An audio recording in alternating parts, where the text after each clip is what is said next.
India is an adventurous paradise. You head out for a holiday, which quickly turns into a survival situation.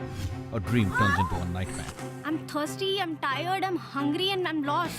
Shelter, water, and food become a priority. A fire to keep you warm. But how? I'm Chandan Lahiri from OTA Survival School. I'll give you some tips and show you some tricks to use in a self-reliant situation. Do not think problems can only happen to other people. It can happen to you. When you're out for an adventure, and particularly if you're alone, what you don't want is some kind of emergency where you need to be evacuated out and you can't make it out on your own. That's possibly one of the worst kinds of things that can happen. But if you're in a group of maybe 3-4 people, evacuation is possible.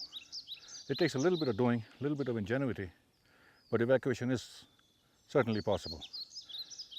You need to adapt, innovate, improvise, and make a device with which you can evacuate the person who is injured. And let me show you how.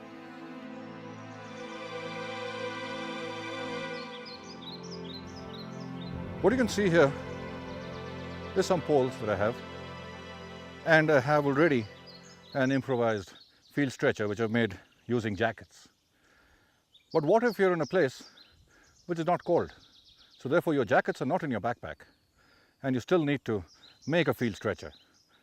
So you don't have jackets, and that's when, instead of the 2 long poles that you need to make a field stretcher with jackets, you'll need those 2 poles and you'll need some smaller poles to convert into cross braces which will form the platform.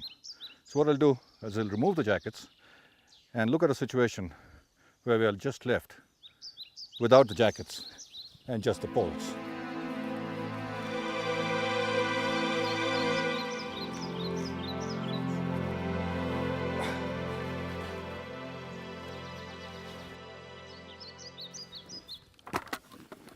All right, we don't have the jackets anymore, but what we have been able to find in the jungle is one long pole, and I wish it was straight and not this crooked. Straighter the better, sturdier the better. You don't want it to crack.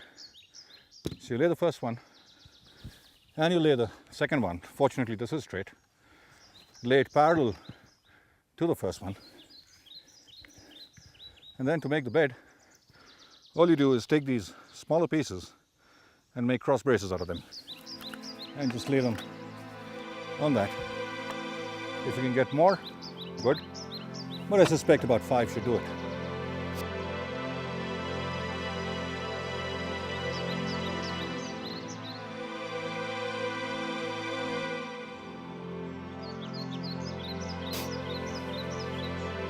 And that's what you have.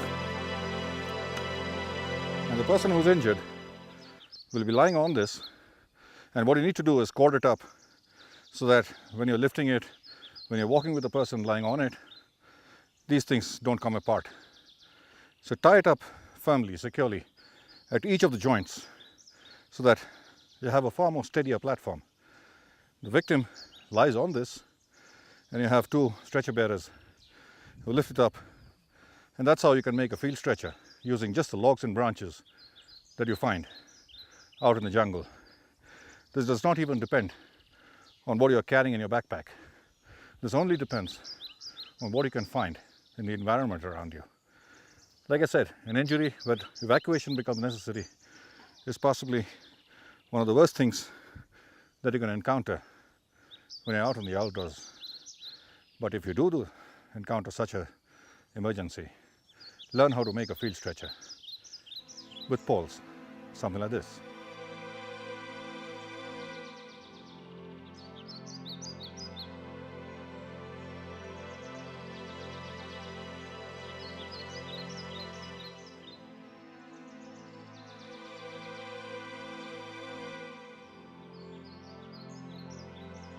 And remember, it can happen to you. Learn to adapt, improvise, innovate, and overcome. To learn more tips and tricks, visit this site. I'm Chandan Lahiri, and I hope to see you soon at the OTA Survival School. Leave nothing but footprints. Bring back nothing but memories.